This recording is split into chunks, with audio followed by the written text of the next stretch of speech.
Bonjour à tous. La démocratie au cœur du déplacement du pape à Trieste, une école catholique de Gaza ciblée par une frappe aérienne et une messe en commémoration de la réconciliation franco-allemande à Reims. C'est aujourd'hui dans SIC, la sélection de l'info catholique. Dimanche, le pape était à Trieste au nord de l'Italie pour y clôturer la 50e semaine sociale des catholiques italiens qui portait cette année sur le thème de la démocratie.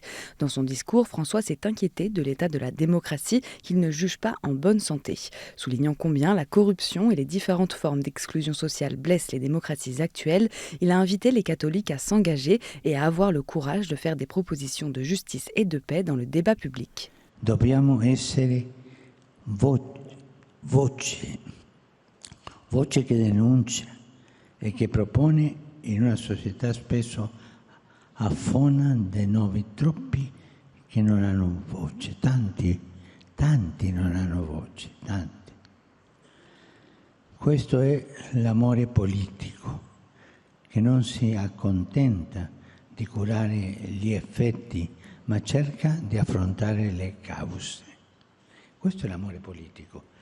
È una forma di carità che permette alla politica di essere all'altezza delle sue responsabilità e di uscire dalle polarizzazioni.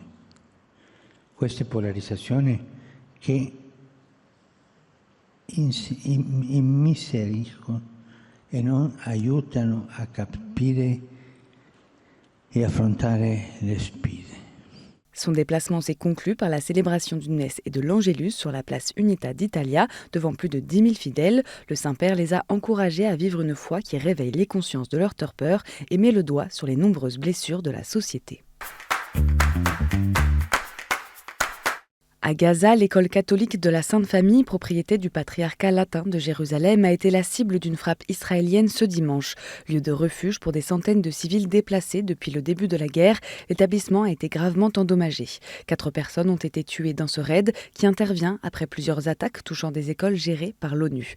L'armée israélienne affirme avoir ciblé des terroristes qui se cachaient dans l'école et une usine de fabrication d'armes du Hamas. Selon les autorités locales, le vice-ministre palestinien du Travail fait partie des victimes de l'attaque. Le patriarcat latin a réagi avec la plus grande fermeté et condamne le ciblage des civils ou toute action des belligérants qui ne garantirait pas que les civils demeurent en dehors des zones de combat. Le père Gabriel Romanelli, curé de la paroisse de la Sainte Famille de Gaza, a posté 3 courtes phrases sur Facebook après l'attaque. « Nous allons bien, la situation est très mauvaise, prions pour la paix ». Des chrétiens de rites latins et orientaux se sont retrouvés pour 2 jours de prières, de conférences et de fêtes. L'œuvre d'Orient a organisé la première édition du Festival des chrétiens d'Orient. Elle s'est tenue ce week-end à l'abbaye d'Andecy dans la Marne, lieu désormais animé par l'œuvre d'Orient. Les participants ont pu vivre une véritable immersion culturelle et spirituelle, ponctuée par des temps d'échange et de rencontres. L'événement a été marqué par la présence de grands témoins, comme Monseigneur Jacques Mourad, archevêque syriaque catholique de Homs et ancien otage de Daesh, et sœur Jihan, directrice de l'école Al-Riyara, le plus grand établissement chrétien de Damas, qu'elle a contribué à remettre sur pied après la guerre. Ce lundi, en la cathédrale de Reims, une messe a été célébrée pour commémorer la réconciliation franco-allemande en cette date anniversaire pour la ville et le diocèse. Le 8 juillet 1962, c'est à Reims que se sont retrouvés le chancelier allemand Konrad Adenauer et le général de Gaulle. Les 2 chefs d'État ont assisté à un Te Deum donné dans la cathédrale. La réconciliation entre la France et l'Allemagne montre à tous que des frères ennemis peuvent devenir des amis fidèles, ont déclaré ce lundi, à l'issue de la célébration, les responsables des cultes musulmans, juifs, protestants et catholiques de Reims. Dans ce message commun, ils appellent à la paix, puisant dans leur religion force, lumière et espérance, et invitent les fidèles à apprendre à se connaître et à se respecter mutuellement.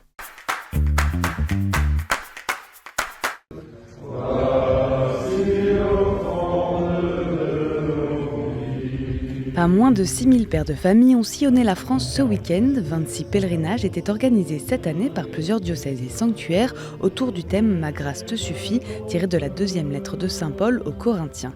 Ils étaient près de 2000 à Cotignac, 1000 à Vézelay ou encore 370 au sanctuaire de Montligeon. Des lieux incontournables de pèlerinage au petit sanctuaire, l'événement a rassemblé de nombreux époux, pères, veufs, célibataires, prêtres et séminaristes pour partager et méditer sur leur paternité humaine et spirituelle.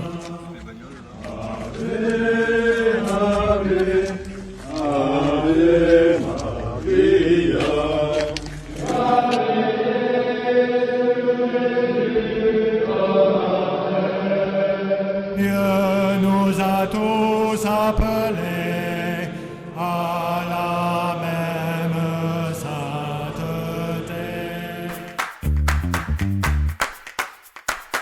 Et en bref, du reggae avec les guetteurs à la pop louange avec Prez ou LMK Music en passant par du rap et du gospel, le week-end a été riche en musique. Tandis que Paray-le-Monial accueillait la 3e édition du Jesus Festival avec 5 scènes, plus de 20 artistes chrétiens et 5000 festivaliers, le festival Ô mon Dieu dans le diocèse de Saint-Étienne a réuni près de 1000 personnes au cœur du massif du Pilat.